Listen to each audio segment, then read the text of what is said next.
जब से क्लास वालों को पता चला कि मैं फेक यंग मास्टर हूँ, उनका एक्साइटमेंट लेवल ही अलग था। मॉक करने के लिए नहीं, बल्कि ये देखने के लिए कि आखिर एक गरीब दिखता कैसा है। चलो, किसी को तो पॉवर्टी सब्सिडी का कोटा मिल गया। मेरे अडॉप्टिव पेरेंट्स उन नॉवेल्स की तरह क्रूअल नहीं थे जो सीधे घर से निकाल देते। रियल यंग मास्टर के तानों को इग्नोर करके उन्होंने मुझसे मेरा आगे का प्लान पूछा। मैंने बोला, जब आपका रियल बेटा वापस आ गया है तो मैं अपने रियल पेरेंट्स के पास जाऊंगा। मैंने हॉट टी का घूंट पिया। मुयावे को लगता था मेरी अपब्रिंगिंग अच्छी हुई है, मेरे डिसीजंस हमेशा क्लियर होते हैं। और अफसोस, ब्लड रिलेशन जो नहीं था। कितना भी परफेक्ट क्यों ना हो, रियल बेटा तो रियल ही होता है। मियावे ने रोकने की कोशिश नहीं की। कहा, म्यू फैमिली तुम्हें 3 मिलियन देगी, आगे का रास्ता तुम्हें खुद तय करना होगा।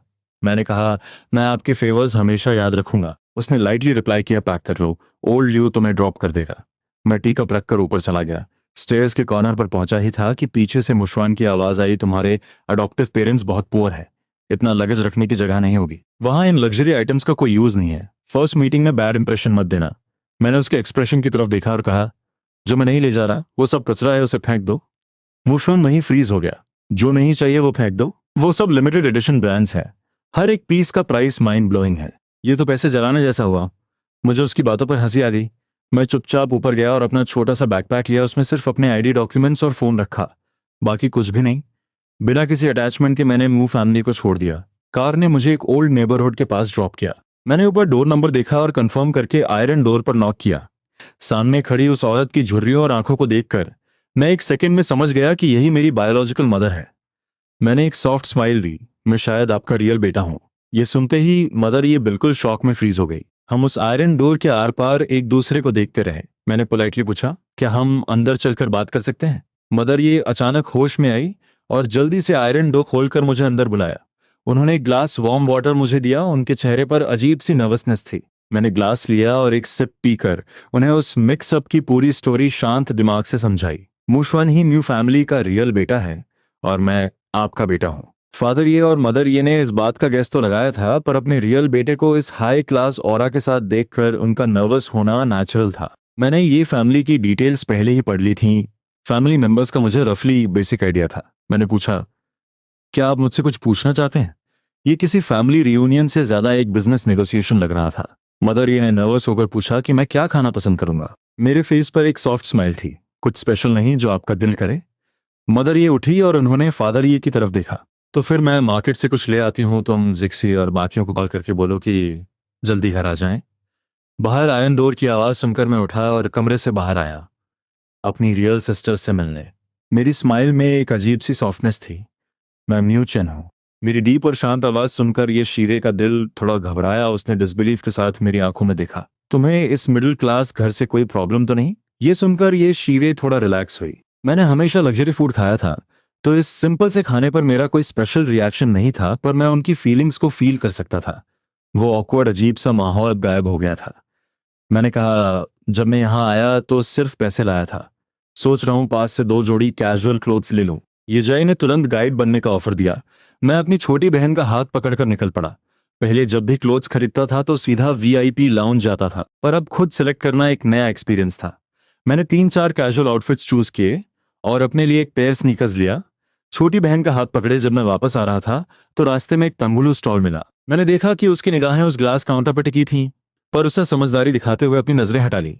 मैंने चुपचाप उसके लिए एक स्ट्रॉबेरी फ्लेवर वाला ले लिया।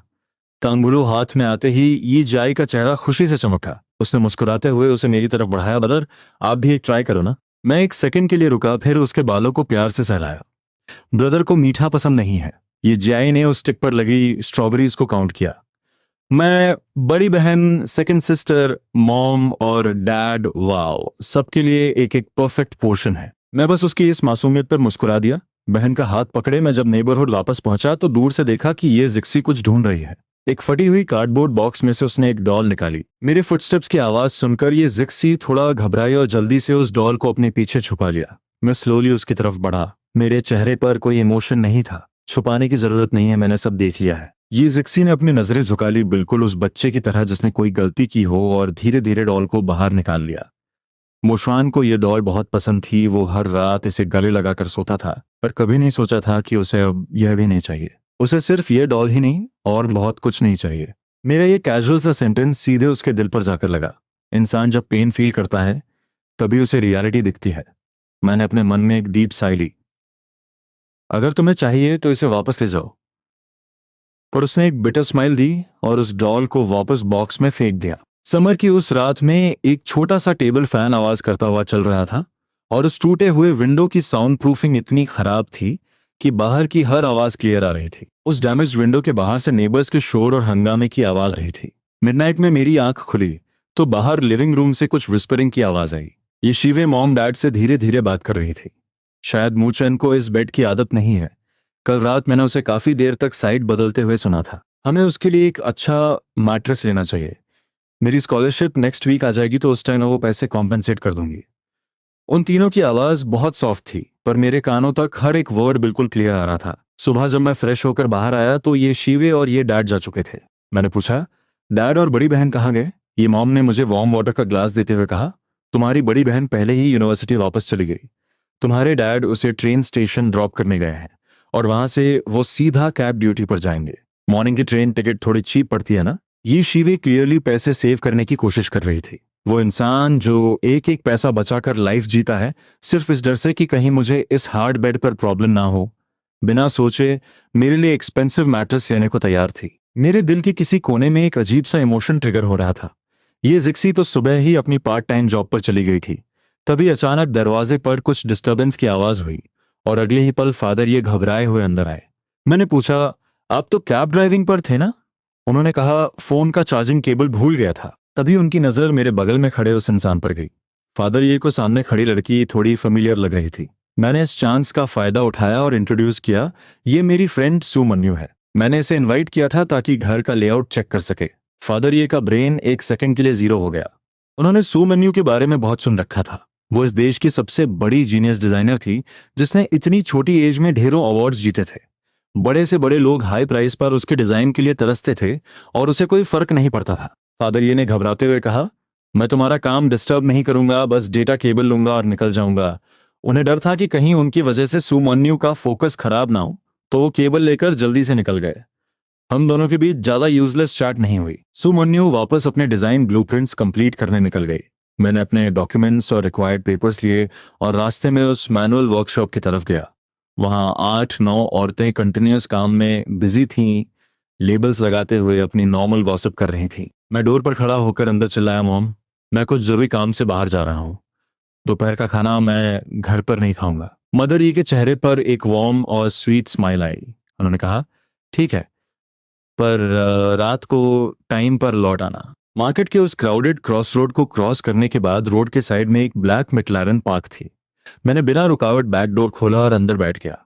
मेरे बगल में जो लड़की थी उसकी वाइब बिल्कुल शांत थी। जब से उसने मुझे दूर से देखा था उसकी नजरें मुझसे एक सेकंड के लिए भी नहीं हटी थी। उसने एक सार्कास्टिक टोन में कहा, यंग मास्टर सच में बड़े क्रूअल हैं, इतनी बड़ी आफत आ गई और तुम अब बता रहे हो? मैंने लाइटली स्मर्क किया और बोला, तुम तो पहले फॉरेन में थी राइट? पहले बता भी देता तो क्या ही कर लेती। इस पर लियो रुयान ने एक मीनिंग फिल्ड आ भरी, तो आखिर प्रॉब्लम यह है कि मैंने तुम्हें कंपनी नहीं दी और तुम मुझसे नाराज बैठे हो। मुझे समझ नहीं आया कि हंसू या चुप रहूं। ये ओवर ड्रामेटिक सीईओ वाले डायलॉग्स तुमने कहां से सीखे? यंग मास्टर ने इतने टाइम से कांटेक्ट ही नहीं किया तो मैंने सोचा खुद को ही थोड़ा चीयर अप कर लूं। मैंने उसके पाम पर हल्का सा टैप किया, यहाँ अपने स्टूपिड जोक्स बंद करो। क्या तुम उस ये फैमिली की लाइफ में एडजस्ट कर पाओगे? फ्रैंकली बोलूं तो अभी इतना ईजी नहीं है। कल रात तो ठीक से नींद भी नहीं आई। मैं आराम से लियू रुयान के शोल्डर पर लीन हो गया। उसकी वो कामिंग और डीप आवाज सुनकर मेरी पूरी बॉडी इंस्टेंटली रिलैक्स फील करने लगी। मेरी आवाज धीरे धीरे लो हो रही थी। मैंने बताया, सुमन्यु को लेआउट चेक करने के लिए बुला लिया है, कल से रेनोवेशन स्टार्ट हो जाएगा। उसने स्माइल करते हुए कहा, तुम्हारा एक्शन लेवल हमेशा की तरह टॉप स्पीड पर है। वैसे अगर वहां नींद नहीं आती तो आज रात मेरे अपार्टमेंट में शिफ्ट हो जाओ। जब मेरी तरफ से कोई जवाब नहीं आया तो उसने अपना सिर झुकाकर मुझे देखा और रियलाइज किया कि मैं कंप्लीटली डीप स्लीप में जा चुका हूं। मुझे इस तरह सोता हुआ देखकर उसने कुछ नहीं कहा। अगली सुबह मदर ये के चेहरे पर एक प्यारी सी स्माइल थी। उन्होंने कहा, कल मैं किसी नई डिश की रेसिपी ट्राई करूंगी। मैंने आज नंबर 11 हाई स्कूल में कॉल किया था। अगर तुम वहां एडमिशन लेना चाहो तो मूशवान की खाली की हुई सीट तुम्हें इजीली मिल जाएगी। ये जिक्सी ने जब ये बात कही तो उसका हर एक वर्ड बड़ा कैलकुलेटेड था, जैसे उसे डर हो कि मूशवान का नाम सुनकर मैं गुस्सा हो जाऊंगा। स्कूल ट्रांसफर की बात निकली ही थी कि मदर ये ने अपनी नजरें झुका ली। हमारी फैमिली की फाइनेंशियल कंडीशन ऐसी नहीं है कि तुम शेंगवा जैसे एलीट स्कूल में कंटिन्यू कर सको। एज पेरेंट्स हम खुद को गिल्टी फील कर रहे हैं। मैं सच कहूं तो मुझे इन ये फैमिली वालों का माइंडसेट बिल्कुल समझ नहीं आता। फाइनेंशियल कंडीशन खराब है तो फील गिल्टी, घर छोटा है तो feel guilty, elite school afford नहीं कर सकते तो फील गिल्टी। पर इसमें गिल्टी होने वाली क्या बात है? लाइफ में जो भी आपको चाहिए उसके लिए खुद फाइट करना पड़ता है।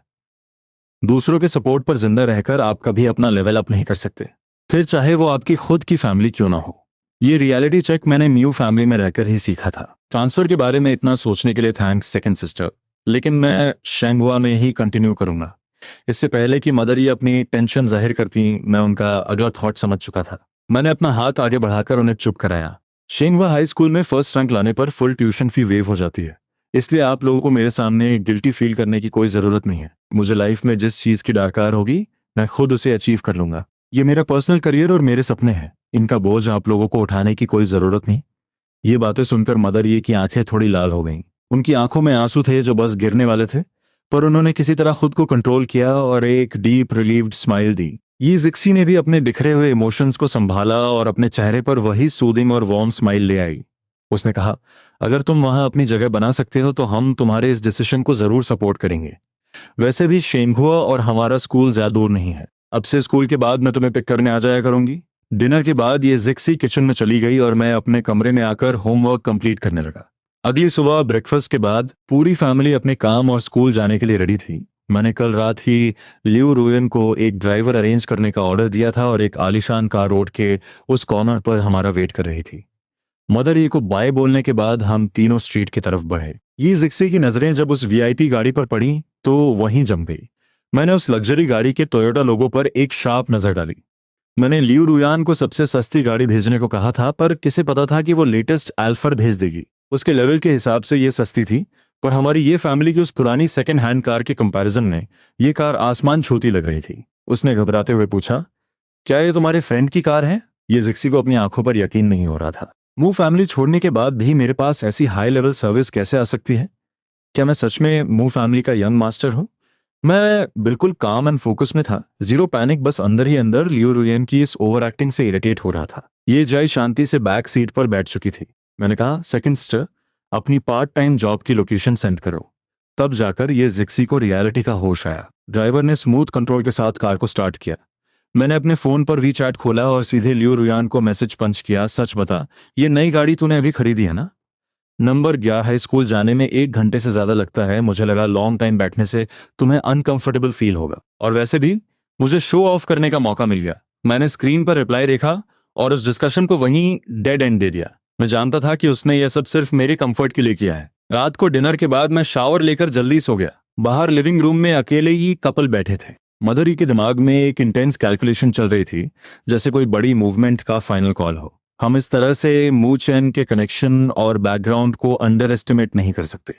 अभी भी टाइम है, हमें अपनी एज का फायदा उठाकर एक बार और फाइट करनी चाहिए। फादर ये ने उस स्पार्क को फील किया और फुल सपोर्ट के साथ नॉट करते हुए बोले, सच कहूं तो मूव चैन के आने के बाद से मेरा दिमाग भी यही सिग्नल दे रहा है। अगर इस फैमिली की रियलिटी चेंज करनी है और एक बेटर लाइफ चाहिए तो हम यूं चुपचाप कॉम्प्रोमाइज नहीं कर सकते। बेटर लाइफ के लिए हमें इस वीक सिचुएशन में कॉम्प्रोमाइज नहीं करना चाहिए। ये प्राइवेट कैब चलाकर सिर्फ स्ट्रगल के पैसे मिलते हैं, आखिर में हमें खुद का बिजनेस स्टार्ट करना पड़ेगा। उन्होंने एक गहरी सांस ली, चेहरे पर टेंशन के साइंस थे, पर मार्केट में अभी बिजनेस करना आसान नहीं है। फादर ये ने पूरे डिटर्मिनेशन के साथ अपनी वाइफ का कंधा मजबूती से पकड़ा। उनकी टोन में एक अग्रेसिव होप थी। हम अपनी पहली बार में सक्सेसफुल हुए थे ना, तो कंफर्म है कि हम दूसरी बार भी सक्सेसफुल होंगे। बस कुछ दिन पहले थोड़ा ग्राउंड सर्वे और मार्केट रिसर्च फोकस के साथ कर लेते हैं, उसके बाद एक सॉलिड अटैक करेंगे। अगली सुबह फादर ये छोटी बहन को उसके स्कूल छोड़ने गए। मेरा करंट बेस शेंगवा हाई स्कूल इस सिटी का सबसे टॉप क्लास प्राइवेट इंस्टीट्यूशन है, और ये जिक्सी का स्कूल ठीक उसके ऑपोजिट साइड पर था। हम दोनों ने एक साथ आम लोगों की बस से जाने का डिसीजन लिया। बस स्टेशन हमारे एरिया के काफी क्लोज था, और जब हम अंदर एंटर हुए तो बस में अभी भी बहुत सारी एम्प्टी सीट्स थी। ये जिक्सी ने आगे बढ़कर स्कैन मशीन पर एक कार्ड 2 बार पंच किया और मुझे कवर करते हुए आखिर की एक सीट पर बैठा दिया। मेरी नजर उसके बैकपैक की चेन पर झूल रहे उस बस कार्ड पर टिकी थी। मेरी पूरी लाइफ का ये पहला सीन था किसी पब्लिक बस में, और ये कार्ड सिस्टम भी मेरे लिए बिल्कुल एक नया गैजेट जैसा था। मुझे लगा यह सिस्टम काफी कन्वीनियंट है। मैंने इंटरेस्ट के साथ पूछा, तुम्हारा ये बस कार्ड किधर से बनता है? मुझे भी ऐसा एक पास अपने बैग पर टांगना है। ये जिक्सी ने कुछ सेकंड्स के लिए एक डीप साइलेंस मेंटेन किया, फिर उसने अपना वो कार्ड निकाला और सीधे मेरे हाथ में दे दिया। ये कार्ड बनवाने के लिए मेन ब्रांच जाना पड़ता है, तब तक तुम इसे एज अ बैकअप यूज कर सकते हो। मैं पूछा, अगर मैं इसे ले लूंगा तो तुम डेली सरवाइव कैसे करोगी? उसने बताया, अब लाइफ डिजिटल हो गई है, फोन से बार कोड स्कैन करके एंट्री की जा सकती है। ये जिक्सी ने अपनी टेंशन छुपाते हुए एक बहुत ही जेंटल स्माइल दी। वो समझ गई थी कि मेरी क्यूरियोसिटी इस लोकल कार्ड में अटकी हुई थी, तो उसने बिना आर्गुमेंट के चुपचाप मुझे यहाँ पकड़ा दिया। मैंने बिना सोचे इसे अपने बैकपैक पर फिट कर लिया। अब अगले हर स्टॉप पर भीड़ बढ़ने लगी थी। ये वो टाइम था जब स्टूडेंट्स और वर्कर्स के साथ साथ मार्केट में अंडे लूटने वाले बुजुर्ग लोगों की एंट्री होती है। भीड़ बढ़ने लगी और अचानक से बस का कैबिन क्राउडेड हो गया। एयर फ्लो बिल्कुल रुक गया था और पसीने की वो खराब बदबू पूरी हवा में भरी हुई थी। पुराना मुशवन इस गंदगी और क्राउडिंग से सख्त नफरत करता था। वो पब्लिक ट्रांसपोर्ट को अपने लेवल से नीचे मानता था। ये जिक्सी ने धीरे से अपनी आंखें घुमाकर मेरी कोल्ड वाइट स्किन पर एक नजर डाली। मैं इन सब के बीच किसी बॉस की तरह शांति से विंडो के पास बैठा था। बाहर की हवा मेरे बालों से टकरा रही थी और मेरी ब्राइट आंखें एक बच्चे की तरह इस रियलिटी को क्यूरियस होकर देख रही थीं।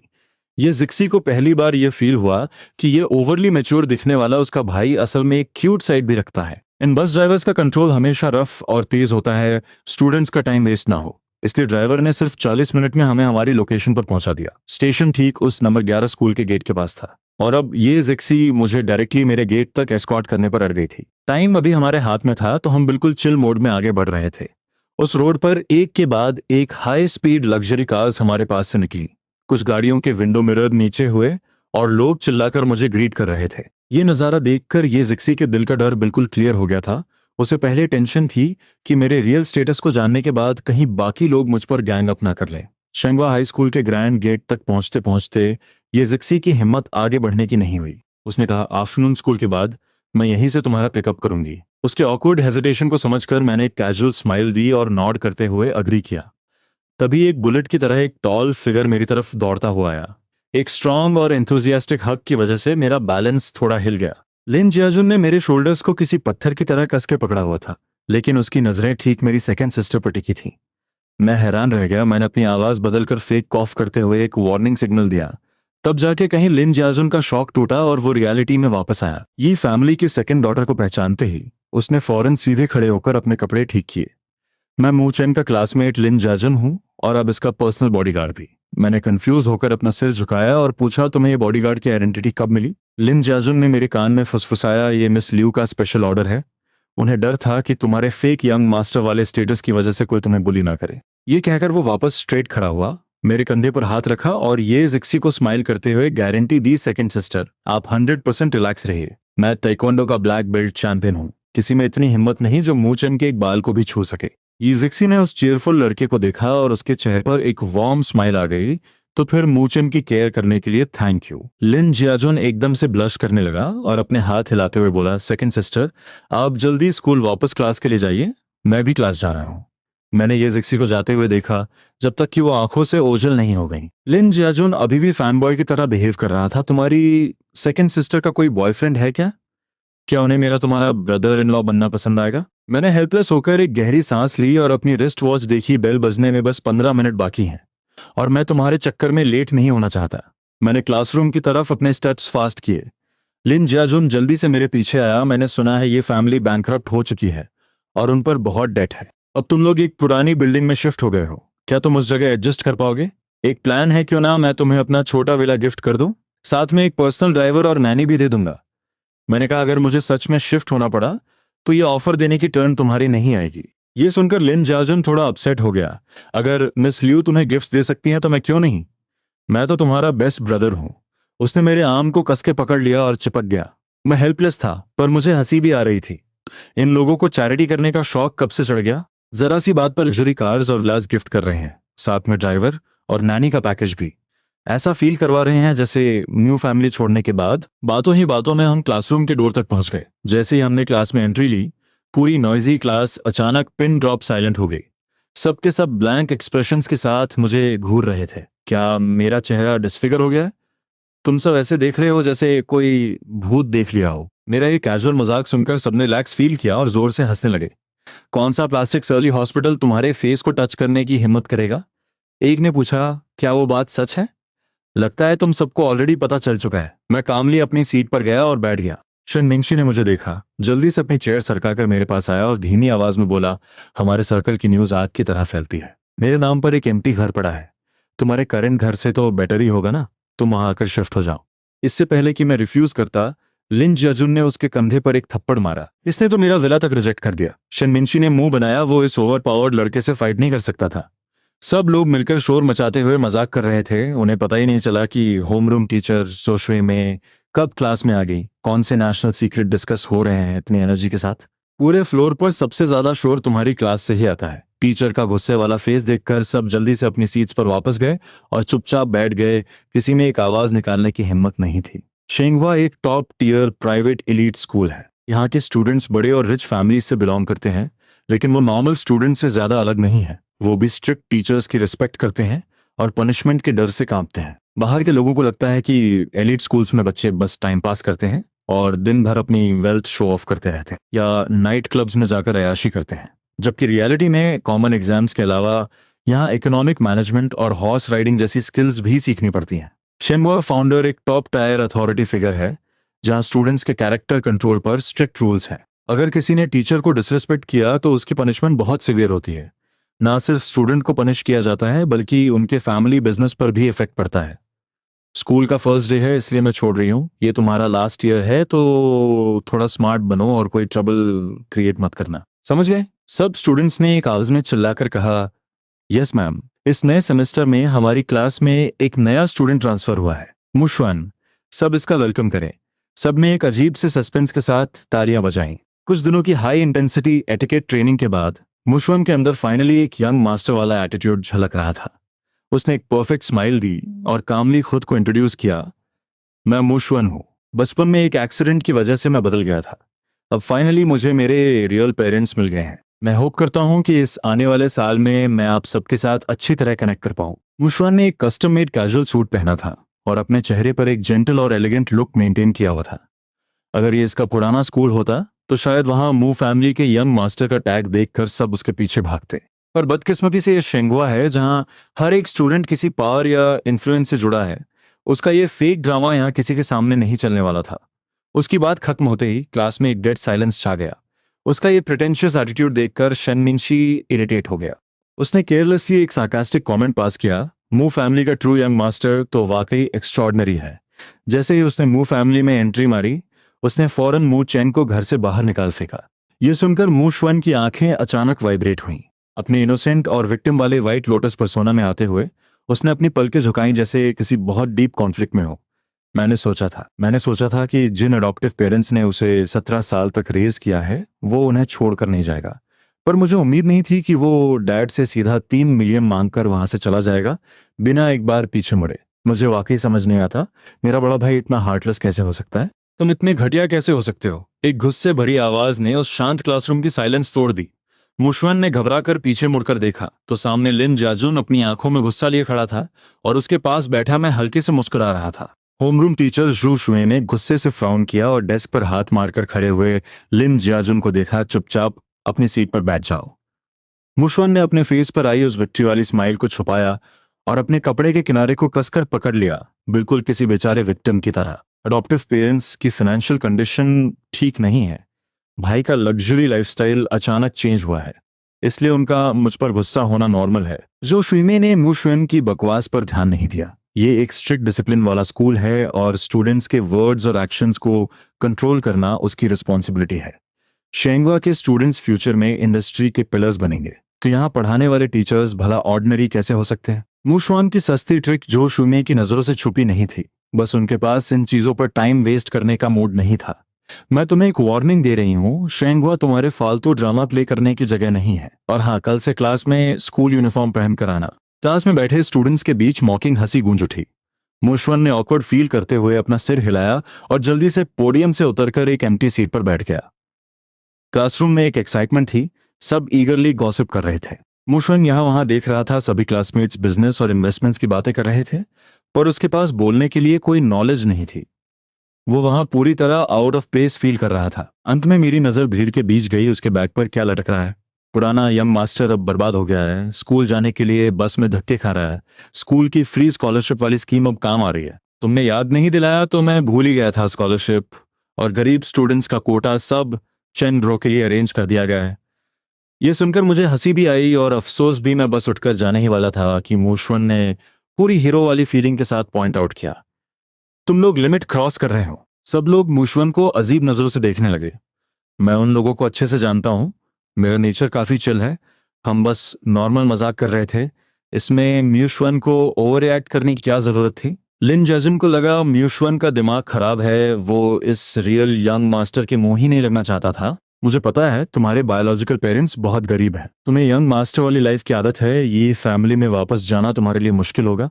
मैं मॉम डैड से रिक्वेस्ट कर सकता हूँ, तुम बस अच्छे से माफी मांग लो, वो पक्का तुम्हें वापस बुला लेंगे। मूशवन ऐसे एक्ट कर रहा था जैसे उसे मेरी बहुत फिक्र हो। लोगों को लगता है कि वो बहुत इनोसेंट और काइंड है और मैं ये फेक यंग मास्टर बहुत एहसान फरामोश हूँ। लेकिन अचानक वहां सन्नाटा छा गया, सब तमाशा देखने लगे। लोग मूशवन को ऐसे घूर रहे थे जैसे कोई एलियन देख लिया हो। कुछ देर बाद लिन जाजन ने मेरी तरफ देखा और कंफ्यूजन में पूछा, क्या ऐसे ऑकवर्ड फील नहीं हो रहा? मुझे तो इसके लिए ऑकवर्ड लग रहा है। ये सुनकर सब जोर से हंस पड़े। सच में ये बहुत अजीब था।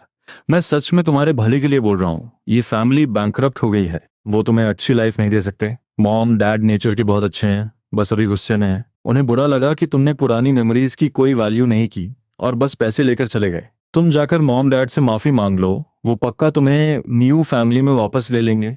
ये सुनकर मैं बिना कुछ बोले बस हंस दिया। मूव फैमिली में पूरे 17 साल बिताने के बाद मैं उन दोनों को मूव श्वन से बेहतर जानता हूँ।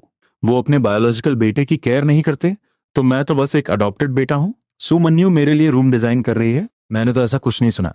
मैंने स्मर्क किया। मुश्वन ने अपनी नजरें झुकाई और शाय होकर स्माइल किया।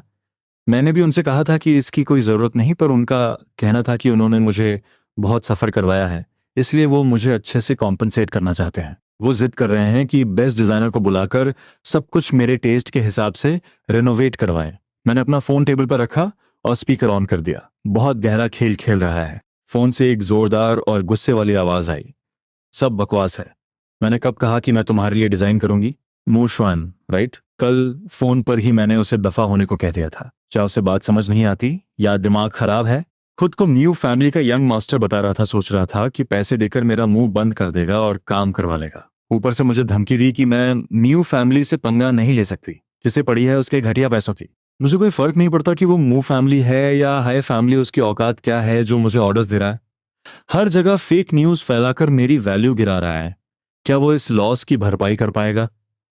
फोन पर आवाज काफी एग्रेसिव थी। लिन जाजुम ने तुरंत कॉल डिस्कनेक्ट किया और मेरी तरफ देखकर मजे लेते हुए आईब्रोज रेज की। मैंने हंसते हुए थम्स अप दिया। यहाँ मौजूद हर इंसान बहुत स्मार्ट है। सर्कल के इन हम उम्र लोगों के बीच सब एक दूसरे का माइंड अच्छे से पढ़ते हैं। शेंगवा में लोग सिर्फ पढ़ाई करने नहीं आते, बल्कि हाई क्वालिटी कनेक्शंस बनाने आते हैं। फ्यूचर में इन्हीं लोगों के साथ बिजनेस डील्स करनी हुई। वैल्यूएबल लोगों के साथ अच्छा नेटवर्क बनाना फ्यूचर में फैमिली बिजनेस संभालने के लिए बहुत जरूरी है। कौन रियल है और कौन फेक, इससे उन्हें कोई फर्क नहीं पड़ता। सबसे इंपॉर्टेंट यह है कि उस इंसान की वैल्यू क्या है। जो लोग टॉप रैंक्स में हैं वो फ्यूचर में पक्का बड़े लेवल पर होंगे। ये कॉन्टैक्ट्स बनाने का बेस्ट चांस है। मुझे भले ही भी परवाह ना हो, लेकिन अगर मूशवन को म्यू फैमिली से निकाल दिया जाए तो उसकी कोई औकात नहीं है। किसी को मूशवन से कोई प्रॉब्लम नहीं थी। न्यू फैमिली के पावर को देखकर सब उससे दोस्ती भी कर लेते। अफसोस कि उसमें जरा भी पेशेंस नहीं है और वो खुद आकर पंगे ले रहा है। हाँ, ये बात तो है। चुप रहने का मतलब ये है कि कोई उसे एक्सपोज करने में अपनी एनर्जी वेस्ट नहीं करना चाहता। बेकार लोगों पर टाइम वेस्ट करने का क्या फायदा? लेकिन अगर मूशवन बार बार आकर ऐसे ही ड्रामा करेगा तो फिर किसी को रूथलेस होने से कोई रोक नहीं सकता। माहौल अचानक से हेवी और ऑकवर्ड हो गया। मूशवन का चेहरा पीला पड़ गया, उसकी आंखों में आंसू भर आए। वो बहुत हेल्पलेस और बेचारा लग रहा था। अगर कोई मुझे सपोर्ट करने के लिए आगे आ सकता है तो जाहिर सी बात है किसी को मुझसे प्रॉब्लम भी होगी। लिन जीन अचानक से हीरो बनते हुए खड़ा हुआ। तुम लोग हद पार कर रहे हो। किसी को ऐसे बेवकूफ बनाने में मजा आता है क्या? मूशवन को बस तुम्हारी फिक्र है। ये फैमिली बैंकरप्ट हो गई है। वो बस तुम्हारी हेल्प करना चाहता था। कि तुम लोगों को उसे इस तरह आइसोलेट करना जरूरी है? सब लोग बिना कुछ कहे उसे देखने लगे। लिन जीन के दिमाग में क्या चल रहा था ये सबको अच्छे से पता था। लिन जीन बाहर से भले ही गुस्से में लग रहा था, लेकिन अंदर से वो बहुत खुश था। आखिरकार मैंने हर जगह उसे पीछे जो छोड़ रखा था, अब जब ये फैमिली बैंकरप्ट हो चुकी है तो उसे आखिरकार मुझे नीचा दिखाने का मौका मिल गया है। इसलिए उसने एटीट्यूड दिखाना और हीरो बनना शुरू कर दिया। इस मौके का फायदा उठाकर वो न्यू फैमिली के रियल यंग मास्टर के साथ दोस्ती भी कर सकता है। एक तीर से दो निशाने। मूशवन ने हैरानी से ऊपर देखा।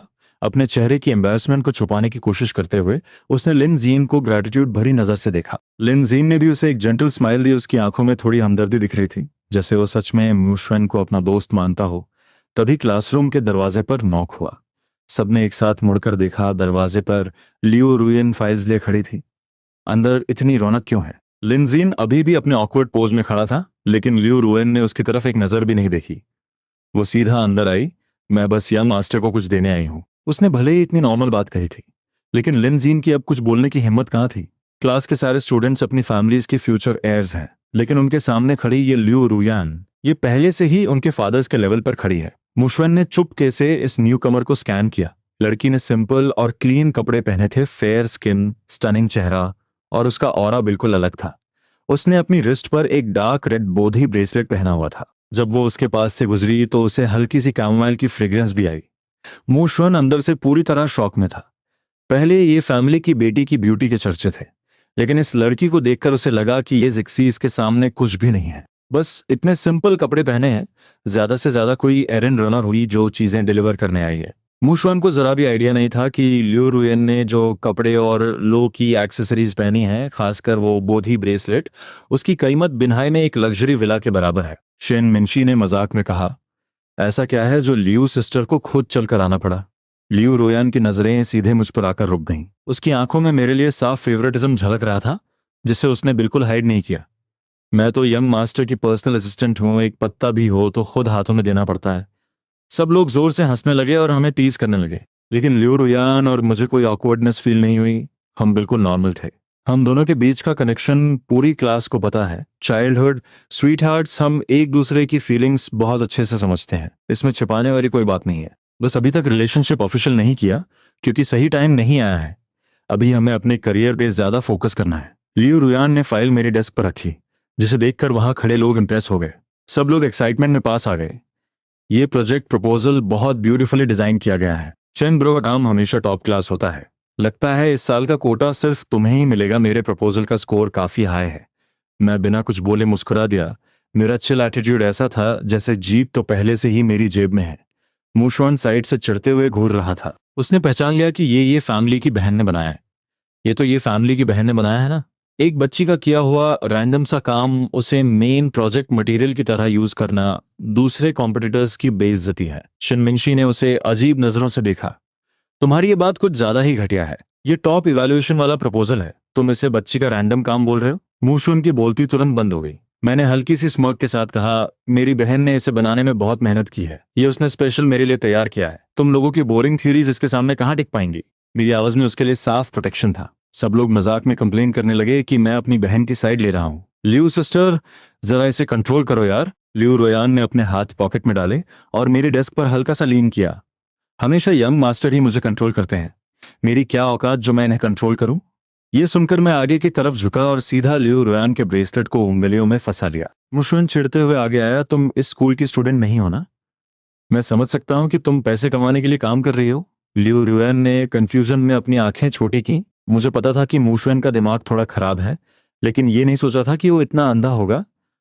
वहां अचानक सन्नाटा छा गया। किसी ने सच में लियो रुयान को एरन रनर बोल दिया। ये शायद इस साल का सबसे बड़ा जोक है। लिन जैजुन हंस हंस कर पागल हो गया। तुम्हें लगता है लियो सिस्टर कोई डिलीवरी गर्ल है? तुम किस मुंह से चेन ब्रो से कम्पीट कर रहे हो? मैंने भी एक थकी हुई स्माइल दी और अपना वो थॉट वापस ले लिया कि मूशवान स्मार्ट है। ये इंसान सच में बहुत सिंपल है, इतना सिंपल कि बिल्कुल बेवकूफ लगता है। कोई इतना पागल कैसे हो सकता है कि जो इंसान रिच किड्स के साथ उठता बैठता हो और जिसे सब रिस्पेक्ट से लियो सिस्टर बुलाते हो, वो कोई नॉर्मल इंसान होगा? लियो रुयान ने अपना सिर झुकाकर मेरे हाथ को देखा। सुमन्यु ने मुझे एक मैसेज देने के लिए भेजा है। डिजाइन और फर्नीचर फाइनल हो चुके हैं। वो पूछ रही थी कि क्या कल से कंस्ट्रक्शन स्टार्ट करना तुम्हारे लिए कंफर्टेबल रहेगा। मैंने अपनी आवाज थोड़ी धीमी की। मैं उसे बाद में रिप्लाई कर दूंगा। अचानक मेरी नजर उस लड़की की गहरी आंखों से मिली। M&A डील से काम पूरा हो गया ना? तुम्हें इस हफ्ते की फ्लाइट पकड़नी है, राइट? मैंने तुरंत अपना हाथ हटाया और हल्के से उसके आंख को पोक किया। तो फिर जल्दी जाओ, अपनी फ्लाइट मिस मत कर देना। मैं वापस आकर तुम्हारे लिए सुवेनियर लाऊंगी। लियो रियान ने प्यार से मेरी चिन को छुआ। जब हम दोनों बात कर रहे थे तो हमारी आवाज बहुत हल्की थी, जैसे हमारे बीच एक इनविजिबल बैरियर बन गया हो। बाकी लोग भी समझदारी दिखाते हुए पीछे हट गए ताकि हमें डिस्टर्ब ना करें, बस चुपचाप खड़े होकर हमारी केमिस्ट्री को एंजॉय कर रहे थे। लिन जाजुन ने अपना चेहरा हाथ पर टिका रखा था और शन मिंशी के सिर के ऊपर मानो क्वेश्चन मार्क्स उड़ रहे थे। तुम दोनों का सबके सामने ऐसे रोमांस करना सही है क्या? स्कूल खत्म होने के टाइम स्कूल गेट पर सबसे ज्यादा भीड़ होती है। बहुत सारे स्नैक्स के स्टॉल्स लगे होते हैं। स्कूल गेट के पास सबसे ज्यादा चहल पहल रहती है। बहुत सारे स्नैक्स वाले स्टॉल्स लगा चुके हैं। शेंगुआ में भले ही सारे रिच किड्स पढ़ते हैं, लेकिन इस उम्र में स्नैक्स का लालच कहाँ छूटता है। भीड़ के बीच ये जिक्सी का वार्म ऑरा बहुत अलग ही चमक रहा था। उसका वो जेंटल वाइब, जैसे पुराने जमाने का कोई यंग मास्टर हो। उसकी आंखें जिनमें एक अजीब सी उदासी थी। मुझे लगता है अगर ये किसी हिस्टोरिकल ड्रामा में एक्ट करे तो पक्का लड़कियों के दिलों पर राज करेगा। लिन जाजन को ही देख लो, ये जिक्सी को देखकर पलक तक नहीं झपका रहा था। दो आवाजें एक साथ गूंजी। मैंने मुड़कर देखा। मुशवन एक बड़ी सी स्माइल के साथ दौड़ता हुआ ये जिक्सी की तरफ आ रहा था। उसकी वो फेक स्माइल देखकर ये जिक्सी को अचानक से घबराहट होने लगी। उसे याद आया कि पहले भी स्कूल के बाद जब मुशवन उसे ढूंढता था तो ऐसे ही एक्साइटेडली दौड़ कर आता था। वो कभी इस छोटे भाई से बहुत प्यार करता था। जब ये फैमिली बैंकरप्ट हुई थी तब शुरुआत में कुछ भी नहीं बदला था। वो दोनों एक साथ बस से घर जाते थे। कभी कभी मूड अच्छा होता तो पैदल ही चल पड़ते। मुशवन आधा रास्ता चलते ही थक जाता और उससे पिगीबैक राइड मांगता। जिक्सी भी खुशी खुशी उसे अपनी पीठ पर बैठाकर घर ले जाता। मुशवन उसकी पीठ पर चढ़कर कहता, मेरा भाई दुनिया का बेस्ट भाई है, मैं दुनिया का सबसे लकी इंसान हूं। लेकिन वो खूबसूरत यादें पल भर में टूट गईं। पता नहीं कब मुशवन की वो प्यारी सी स्माइल गायब हो गई और उसकी जगह डिस्गस्ट और नफरत ने ले ली। मुझे अब बस में धक्के नहीं खाने, मैं तंग आ चुका हूं। तुम मुझे पीठ पर बैठाकर ले जाओ। तुम इतने यूजलेस कैसे हो सकते हो? 2 कदम भी नहीं चले जाते। तुम एक बाइसाइकिल क्यों नहीं खरीद लेते? पैसे नहीं है तो जाकर जॉब करो ना। आखिरकार उसने उस भाई को छोड़ दिया जिसे वो कभी दुनिया का बेस्ट भाई कहता था। ये जिक्सी ने घबराहट में अपना थूक निगला। उसे समझ नहीं आ रहा था कि मुशवन के साथ कैसे बिहेव करे। मुशवन ने उसकी ऑकवर्डनेस नोटिस नहीं की और अभी भी बहुत स्वीटली स्माइल कर रहा था।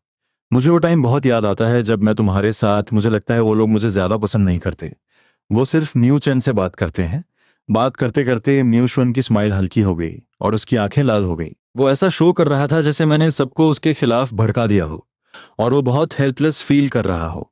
उसकी बातों का हिडन मीनिंग ये जिक्सी समझ गया। पिछले कुछ दिनों में मेरे साथ बिताए हुए टाइम को याद करके वो अपने आप ही मुझे डिफेंड करने लगा। मूचन वैसा इंसान नहीं है, वो इतना पेटी नहीं है।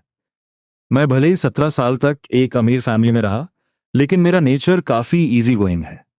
मैंने कभी कंप्लेन नहीं की कि ये फैमिली का घर बहुत छोटा है या बेड बहुत हार्ड है। मैं हमेशा मॉम के खाने की तारीफ करता हूँ, अपनी छोटी बहन के लिए कैंडीज खरीदता हूँ, फैमिली की नीड्स का ध्यान रखता हूँ और उनकी हेल्प करता हूँ। मैंने सच में बहुत अच्छे से बिहेव किया है, इतना कि जिक्सी को खुद गिल्टी फील होने लगा है कि वो बड़े भाई के तौर पर मेरी कोई हेल्प नहीं कर पा रहा, उल्टा मुझे ही सबका ध्यान रखना पड़ रहा है। मुशवन का चेहरा अचानक से पीला पड़ गया। उसने सोचा था कि जब मैं न्यू फैमिली को छोड़ूंगा तो बहुत इजीली लीव कर दूंगा, लेकिन जब ये फैमिली की वो टूटी फूटी झोपड़ी देखूंगा तो यंग मास्टर वाले टैंट्रम्स दिखाऊंगा।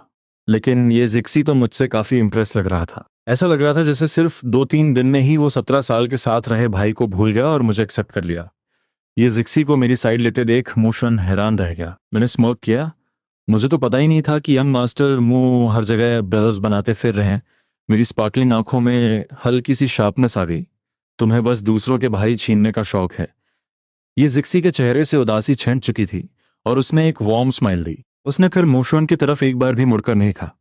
मेरी आंखों में एक चमक आई और मेरे होठों पर हल्की सी मुस्कान फैल गई। हम दोनों भाइयों को हंसते बोलते दूर जाते देख मुशवन की आंखों में बहुत गहरी जलन भर आई।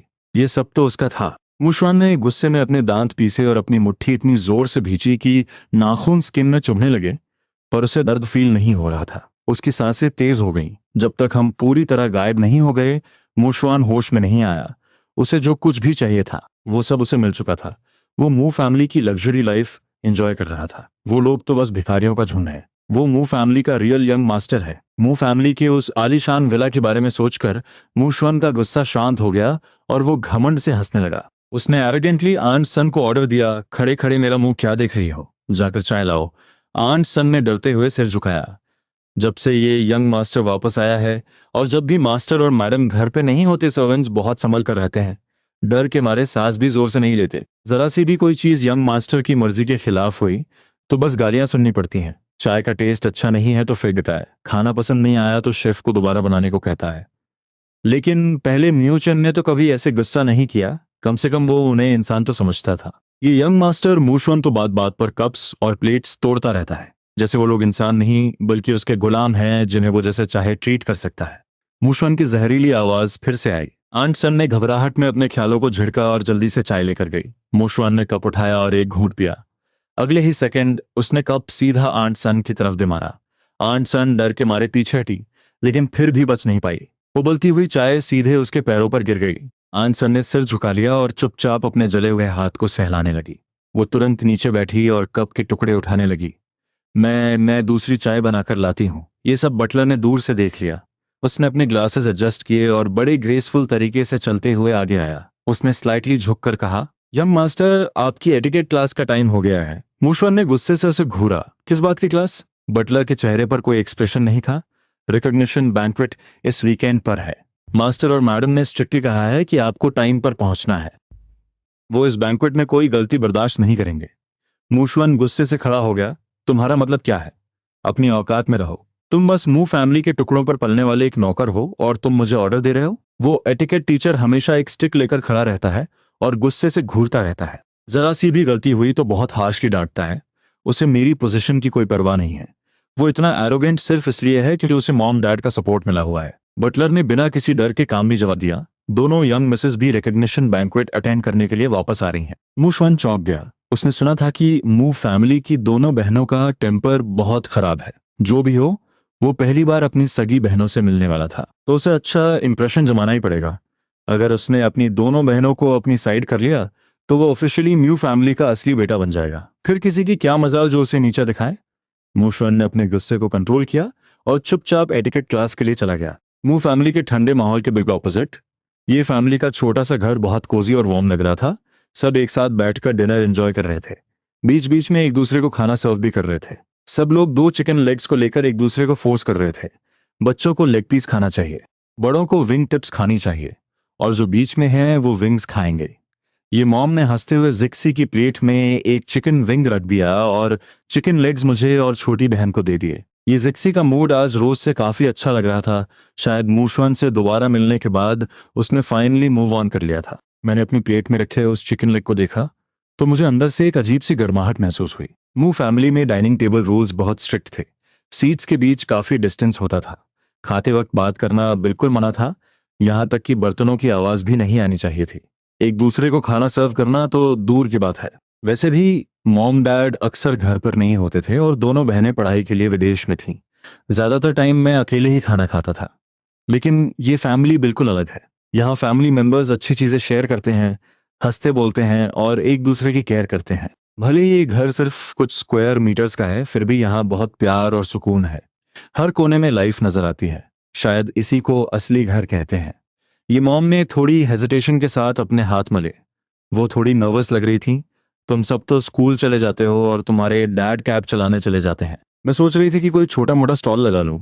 मैं भी घर के एक्सपेंसेस में थोड़ी हेल्प करना चाहती हूँ, पर मुझे कोई एक्सपीरियंस नहीं है।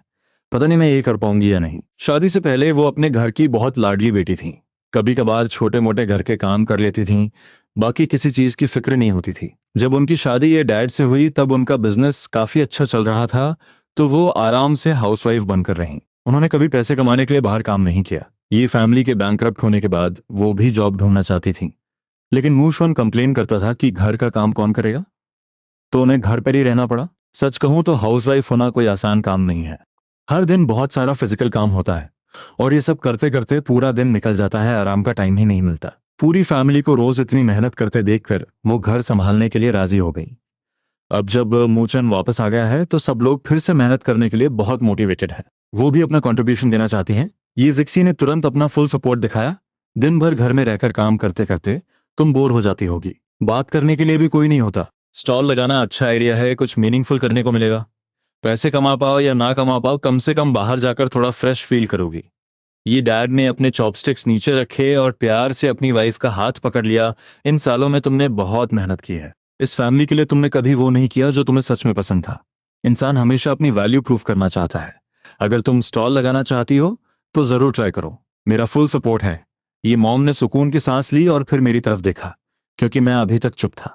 मैंने थोड़ी देर सोचा और सीरियसली कहा, स्टेशनरी बेचने में इन्वेस्टमेंट ज़्यादा लगेगी क्योंकि आइटम्स बहुत सारे रखने पड़ते हैं और स्कूल किड्स के पास ज़्यादा पॉकेट मनी भी नहीं होती, तो प्रॉफिट आने में टाइम लग सकता है। हमारे स्कूल के पास एंट्री और एग्जिट टाइम फिक्स होता है और वहाँ स्ट्रीट फूड का बिजनेस काफ़ी अच्छा चलता है। आप फूड स्टॉल के बारे में सोच सकती हैं, आप स्नैक्स बेचने का प्लान कर सकती हैं। वहाँ आसपास कई स्कूल्स हैं, तो बिजनेस पक्का अच्छा चलेगा। बस सुबह स्टॉल लगाने में थोड़ी मेहनत लगेगी, फ्रेश इंग्रेडिएंट्स तैयार करने के लिए जल्दी उठना पड़ेगा। मेरे कहने का मतलब है कि स्टॉल लगाना अच्छा आइडिया है। ये मॉम ने राहत की सांस ली और हंसने लगी। मेहनत की कोई टेंशन नहीं है, लेकिन मुझे सिर्फ घर का खाना बनाना आता है, मैं कोई फैंसी स्नैक्स नहीं बना सकती। आप बाहर के रेस्टोरेंट से बहुत अच्छा खाना बनाती हैं और हमें फैंसी चीजें बेचनी भी नहीं है। हम ऐसा कुछ बेचेंगे जो टेस्टी हो और जिससे पेट भर जाए। ब्रेकफास्ट के लिए ये बेस्ट रहेगा और डिमांड भी अच्छी होगी। लेकिन क्या बेचना है इसके लिए मैं कोई सजेशन नहीं दे सकता। स्कूल गेट के पास इतने सारे स्टॉल्स हैं, पर मैंने कभी किसी से कुछ नहीं खरीदा। मैंने कभी नोटिस ही नहीं किया कि वो लोग क्या बेचते हैं। मूव फैमिली के यंग मास्टर के तौर पर मुझे हमेशा अपनी बॉडी और हेल्थ का बहुत ध्यान रखना पड़ता था। हमेशा परफेक्ट इमेज मेंटेन करनी पड़ती थी। मूव फैमिली का मानना था कि स्ट्रीट फूड खाने से उनका स्टेटस खराब होगा और रोड साइड स्टॉल पर खाने से फैमिली की रेपुटेशन बर्बाद हो जाएगी। मूव फैमिली में बिताए उन सालों में मैंने अपनी फूड क्रेविंग्स को पूरी तरह खत्म कर दिया था। यहाँ कि जब उन्हें लगा कि मैं बहुत कम खा रहा हूँ, तो उन्होंने कई बार शेफ्स भी बदल दिए। मुझे बाद में समझ आया कि मेरी भूख कम होने का रीजन शेफ नहीं था, बल्कि न्यू फैमिली का वो घुटन भरा माहौल था। ये जिक्सी ने थोड़ी देर सोचा। मिडिल स्कूल के टाइम स्कूल गेट के पास एक चावल बॉल वाला स्टॉल था। उसके चावल बॉल्स बहुत टेस्टी होते थे। आजकल स्कूल के बाहर कोई चावल बॉल्स नहीं बेचता, तो अगर हम बेचें तो बिजनेस अच्छा चलेगा। मॉम डैड ने एक दूसरे की तरफ देखा, उन्हें भी ये आइडिया काफी अच्छा लगा। कल इंग्रेडिएंट्स खरीद कर लाते हैं और ट्राई करते हैं। तुम लोग बस टेस्ट करके बताना कैसा बना है। ये मॉम इतनी एक्साइटेड कभी नहीं लगी थी। अपने परिवार के लिए पैसे कमाने के ख्याल से ही उन्हें एक अजीब सी एनर्जी मिल गई थी। ये डैड ने एक इंपॉर्टेंट पॉइंट उठाया, अगर हम चावल बॉल्स बेचेंगे तो क्या हमें एक स्पेशल कार्ट नहीं बनवानी पड़ेगी। मैंने स्टॉल वालों को देखा है, उनके पास मोस्टली कस्टमाइज्ड कार्ड्स होती हैं, जहां हर चीज अपनी जगह पर परफेक्टली सेट होती है। ये जिक्सी को भी अचानक याद आया। हाँ, उस स्टॉल वाले के पास चावल बॉल्स को गर्म रखने के लिए एक स्टीमर था, लेकिन मुझे लगता है हम लकड़ी का बैरल यूज कर सकते हैं। उसे अच्छे से कवर करके ऊपर से नॉन वोवन क्लॉथ डाल देंगे तो वो भी गर्म रहेगा। ये डैड ने खुशी से अपनी जांघ पर हाथ मारा। कल मैं अपने ड्राइवर दोस्तों से पूछता हूँ कि ये कार्ट कहाँ से मिलेगी। चलो अब ये डिसाइड करते हैं कि चावल बॉल्स में फिलिंग क्या डालनी है, ताकि कल इंग्रेडिएंट्स ला सके।